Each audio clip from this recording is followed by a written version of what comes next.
होता क्या है कि हम बार बार कई बार हम तो इस बारे में बहुत सा चर्चा करते हैं कि एक बात बताओ भाई, देखो, जब हम इस बारे में चर्चा करते हैं कि हमको भजन करना है और इसमें बाधा क्या है, तो हर बार ये समझना पड़ेगा कि भगवान तो सरल हैं और भगवान ये चाहते भी हैं। श्री महाराज जी तो कहते थे कि सब लोग कहते हैं कि भगवान सर्व समर्थ हैं, लेकिन मैं कहता हूँ कि भगवान सर्व समर्थ नहीं है और मैंने भगवान की कमी पकड़ी है और भगवान सर्व समर्थ नहीं है।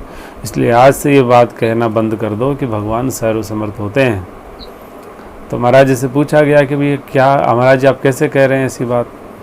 बोले मैं इसलिए कह रहा हूँ कि भगवान जो हैं वो जीव को, भक्त को, अपने जो प्रेमी जन हैं उनको कभी छोड़ ही नहीं सकते। तो कहना मतलब है कि अब बोले ठीक है, भक्ति करता है, भजन करता है, उसको तो नहीं छोड़ सकते हैं, लेकिन क्या विधर्मी को भी नहीं छोड़ सकते? बोले नहीं छोड़ सकते हैं। बोले कैसे? तो बोले एक बात बताओ, किसी माँ के 5 पुत्र हैं और 5 पुत्रों में से एक पुत्र जो है बहुत ही दुष्ट और दुराचारी है, तो माँ को सबसे ज़्यादा ख्याल किसका आएगा? तो सभी ने जवाब दिया कि भाई दुराचारी का ही आएगा ख्याल, तो दुष्ट का ही आएगा। तो कहने का तात्पर्य यह है कि भगवान जो है दुराचारी, दुष्ट और इन चीज़ों से, माँ से तो बहुत बड़ा हृदय उनका, बहुत दयालु हैं वो।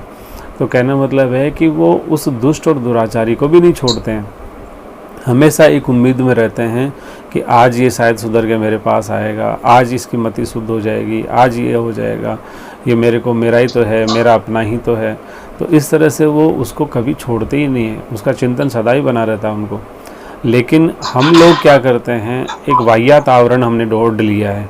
डॉक्टर ने ये कहा ये मत खाना, ये खा लेना, तो इससे तुम ठीक रहोगे, ज़िंदगी में अमर हो जाओगे, मरोगे नहीं कभी भी हैं।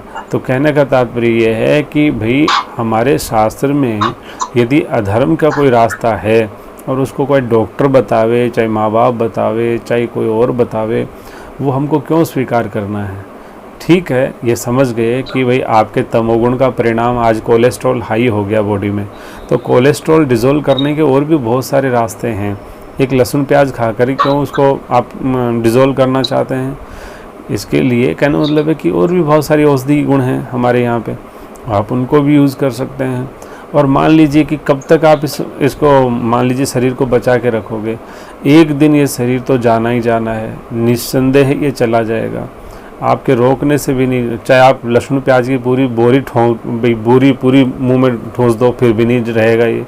तो कहने का मतलब है कि लहसुन प्याज हमारी ज़िंदगी को नहीं बचा सकते हैं, शराब हमारी ज़िंदगी को नहीं बचा सकती है, कोई भी धर्म विरुद्ध कार्य हमारे जीवन को बचा नहीं सकता है। तो इसीलिए हमें धर्म विरुद्ध कार्य तो करना ही नहीं चाहिए, किसी शरीर के जाने के भय से, सम्मान के जाने के भय से, या किसी और कारण के भय से, रिश्ते नाते टूटने के भय से। तो ये पता नहीं कितने भय हमने पाल लिए हैं। राम का भय तो हमारे जीवन में रहा नहीं और काम का भय कदम कदम पे सताने लगा है।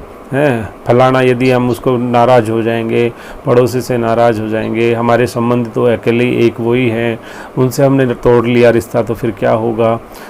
ये तो निभाना तो पड़ता ही है, थोड़ी बहुत तो चलती है। ऐसा नहीं है, एक स्पष्ट तो लक्ष्य रखना है कि भाई राम जी को भी हमारे नियम है कि जो हमारे राम जी की बातें हैं वही हम मानते हैं, गुरु जी ने जो बताया है वही हम मानते हैं, बाकी हम काम नहीं करते हैं। सीधी सी कहानी है, कोई बात नहीं है। तो इसलिए हमें निसंकोच होकर के, निर्भीक होकर के, और एक बार श्री राम जी के हो गए तो राम जी के ही बने रहना है, किसी शरीर का नहीं बनना है, समाज का नहीं बनना है, संसार का नहीं बनना है, डॉक्टर का नहीं बनना है। हाँ चलो ठीक है, कोई ऐसी बातें डॉक्टर बताता है जिसमें कि धर्म की हानि नहीं है और हमारी मर्यादा की भी उसमें रक्षा है, तो हम कर सकते हैं, क्या दिक्कत है? तो वो बात ऐसे नहीं है जिसकी डॉक्टर ने बता दिया तो भगवान ने बता दिया इसलिए हम का पालन करेंगे, ऐसा नहीं है। धर्म के मार्ग पे चलते हुए यदि कोई हमें रास्ता बता रहा है तो हम कर लेंगे, कोई हानि नहीं है। लेकिन धर्म से हटा कर के रास्ता बताएगा तो हानि है, इसलिए हमने नहीं स्वीकारा। राधे राधे